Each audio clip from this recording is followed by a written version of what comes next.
24મીથી કમોસમી વરસાદ પડવાની આગાહી। કડકડતી ઠંડી અચાનક ગાયબ થઈ ગઈ છે। હવે જાણે શિયાળો વિદાય લઈ રહ્યો હોય તેવું લાગી રહ્યું છે। મોટાભાગના જિલ્લામાં 15 ડિગ્રી સુધી તાપમાન પહોંચી રહ્યું છે।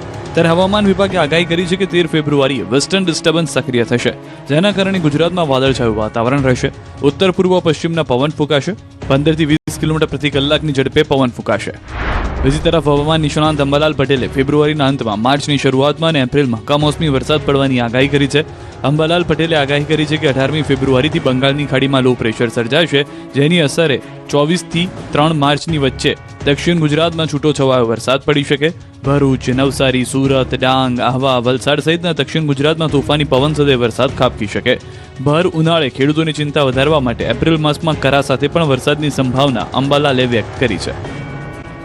ત્યાં સુધી આપ આગળ નહીં આવે, આપમાંથી રાજીનામું આપ્યા બાદ રાજુ કરપડાના ઘટસ્ફોટ। ભાવનગર વાળો કેસ અમારા પર થયો, ક્યાંક ને ક્યાંક રાજુ કરપડાને જેલમાંથી બહાર કઢાવવાની જગ્યાએ પ્રદેશમાં રહેલા એક બે વ્યક્તિએ રાજુ કરપડાને વધારે સમય ફસાવવાના પ્રયત્ન કર્યા છે। મને ફસાવે એનાથી મને કોઈ દુઃખ નહોતું, અફસોસ નહોતો। કદાચ હું એમનો હરીફ બનીશ ભવિષ્યમાં, આવું સમજીને ફસાવવાના પ્રયત્ન થયા। આમ આદમી પાર્ટીમાંથી રાજીનામું આપ્યાના ગણતરીના કલાકોમાં જ રાજુ કરપડાએ કંઈક આ રીતે આમ આદમી પાર્ટી પર સણસણતા પ્રહારો કર્યા। આપના ખેડૂત સંગઠનના પૂર્વ પ્રદેશ પ્રમુખ રાજુ કરપડાએ રાજકોટથી આપ પર શાબ્દિક બાણો છોડ્યા, જેમાં તેમણે આમ આદમી પાર્ટી પર વિવિધ મુદ્દે આક્ષેપો કર્યા। તેમણે ગંભીર આક્ષેપ કર્યા કે અમારા એક બે નેતા અમે જેલમાંથી જ ન છૂટીએ એ માટે પ્રયાસ કરતા હતા। હાઈકોર્ટમાં સારામાં સારા વકીલ રાખી જામીન અપાવવામાં આવશે તેવી વાતો કરવામાં આવી, પરંતુ એવું કશું જ ન થયું।